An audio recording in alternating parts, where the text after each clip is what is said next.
بسم الله الرحمن الرحيم. maanta tahay maalin salaad jimcaah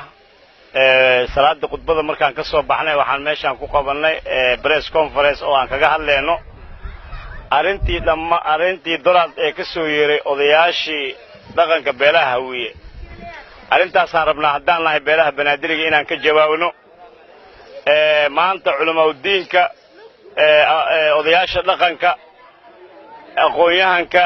fanaaniinta cid ku kala hartay mala waa u jeedin reer Banaadir maanta inay indhaha wada fureen soo baraarugeen dadka dibadda joogeen indhahooda ugu furmay waxaan idin sheegi lahayn wax kala maaha gobolkan Banaadir waxa ku wada dhaqmi jiray dad ay qabaal iskugu jiro reer Banaadir gobolkan waxa waaye dad walaalaheena ah ee laga wada qaxay 90 ama han noqdaan Hawiye ama han noqdaan Daarad ama han noqdaan Digir Milif waxay ahaan jireen dad cusbada iyo biyaha kala qaata ee walaalo ah ee gobolkan ka wada dhaxeeyo ayaga waa dadkii dibka loo geystay annaga ayagaba waxa la rabaa fidnad in la abuuro fidnadaas reer Banaadir ma yeelayaan gobolkan Banaadir masaajidkan wuxuu dhisan yahay 1400 oo sano gobolkan waxa loogu imaaday waa Banaadir reer Banaadir annaga wiligeena dad ma aanan diidin dad ma aanan xumeenin waxaan leenahay dadkii 91 soo galay ee gobolkan Banaadir burburiyay haddana hasi burburinina shacabka reer Banaadir madaxaas u gelinina ilaahay ka baqa ilaahay ha laga baqo niman waaweyn tihiin waalidiinteena tihiin idima gafi karni gafka aad noo geysateen waa inaad dib ugu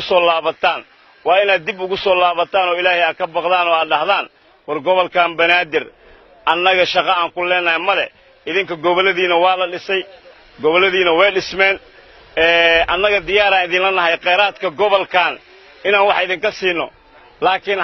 ma idinka yeeleeno haddaad idinkoo 91 burburkii aad u geysateen shacabkii reer Banaadir markaan dhahayo waxa ku jira Hawiye Daarood Digir Milif Isaaq oo dad reer magaala oo gobolkan ku wada dhashtay wiligeena qabiil kuma aanan dagaalamin wiligeena annaga qabiil ma aanan sheegi jirin waxaan ka hadli jirnay oo kaliya waxaan ahayn dad wada dhaqmaayo dad ehel u ah dad wada dhaqmaayo oo waxaan ahayn oo walaalo ah maanta waxa idin sheegaa reer Banaadirka Hawiyaha ah oo Isaaqa ah oo